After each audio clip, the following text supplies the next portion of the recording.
जय श्री कृष्णा दोस्तों। हर हर महादेव। कैसे हैं आप सब? स्वस्थ होंगे, सुरक्षित होंगे।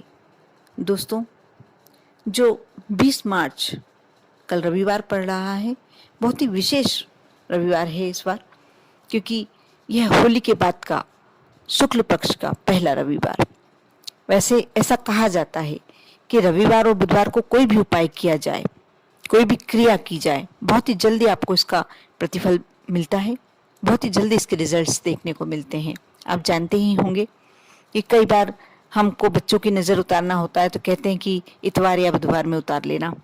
कोई ऐसा करना उतारा करना हो, या कोई ऐसा भी कहा जाता है कि आप रविवार को अपने घर के सामने से जब भी निकले, चौराहे पे से जब भी निकलें तो देख के निकलें, कोई कपड़ा ना लांगे, कोई सिंदूर ना लांगे, कोई नींबू ना लांगे, क्योंकि रविवार और बुधवार ये टोने टोटके करने के लिए बहुत ही खास दिन माना जाता है। और जो इस बार होली के बाद का रविवार शुक्ल पक्ष का पड़ रहा है, बहुत ही महत्वपूर्ण रविवार है। यदि आप बहुत बड़ी समस्या से घिरे हुए हैं, यदि ऐसा लग रहा है कि आकस्मिक धन की आगमन कम हो गई है, या परिवार में बहुत ज़्यादा कलह कलेश चल रहा है, अच्छा भला सब कुछ चलते हुए दाम्पत्य जीवन में कोई परेशानी आ गई है, या बीमारी, बहुत ही ज़्यादा बीमारियों से कोई ना कोई घर का व्यक्ति हमेशा ग्रस्त रहता हो, तो आप यह उपाय करें। आप देखना, कोई भी समस्या होगी कितनी जल्दी उसका अंत होगा, क्योंकि कहते हैं जहाँ समस्या होती है वहीं समाधान भी निहित होता है। लेकिन बस यह है कि आपको जानकारी होना जरूरी होता है। बहुत छोटा सा उपाय है। आपको दिन में दोपहर में 12 बजे, करेक्ट 12 बजे कार्य करना है। आप एक नींबू ले लें। नींबू ऐसा होना चाहिए, पहली बात तो वह पूरा रस से भरा हुआ होना चाहिए, सूखा नींबू नहीं चलेगा।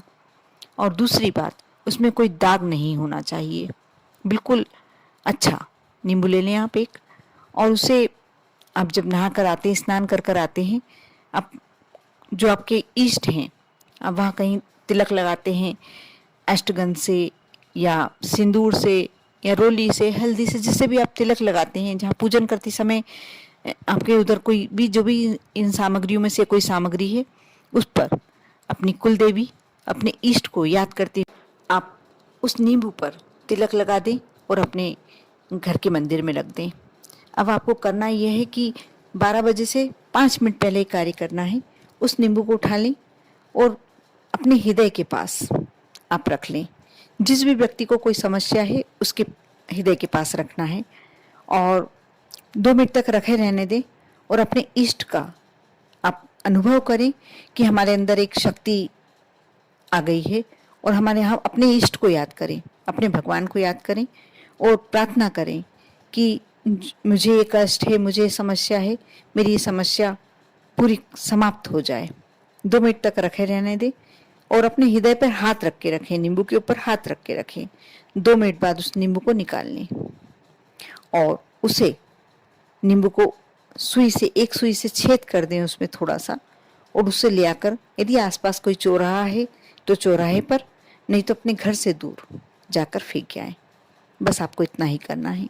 जैसे जैसे नींबू सूखेगा या कोई गाड़ी से दब गया, उसका रस निकल जाएगा, मानकर चलिए कि आपकी समस्या भी समाप्त हो जाएगी। बहुत ही छोटा सा लेकिन बहुत ही कारगर उपाय है। करना आपको इस बात का विशेष ध्यान रखना है कि आपको 12 बजे ही करना है और दोपहर की 12 बजे ही करना है आप, और रविवार को ही करना है। ये कार्य आप कर कर देखें। यदि किसी कारण से आप इस रविवार नहीं कर पा रहे हैं तो किसी भी शुक्ल पक्ष के रविवार को कर सकते हैं। कर कर देखें, देखना कितनी जल्दी आपको समस्या से, यदि एक रविवार से आपको फायदा कम लग रहा है तो आप दूसरे रविवार भी कर सकते हैं, तीसरे रविवार भी कर सकते हैं, चौथे रविवार भी कर सकते हैं। वैसे फायदा तो एक रविवार में ही हो जाएगा आपको, लेकिन समस्या ज़्यादा कठिन हुई, ज़्यादा मुश्किल हुई तो हो सकता है थोड़ा समय लगे। इसलिए आप कंटिन्यू करते रहें, कर कर देखें, लेकिन साथ में श्रद्धा और भक्ति भी रखें, श्रद्धा और भावना भी रखें, श्रद्धा और विश्वास भी रखें। आप पर और आपके पूरे परिवार पर भोलेनाथ की कृपा यूं ही बनी रहे। ओम नमः शिवाय।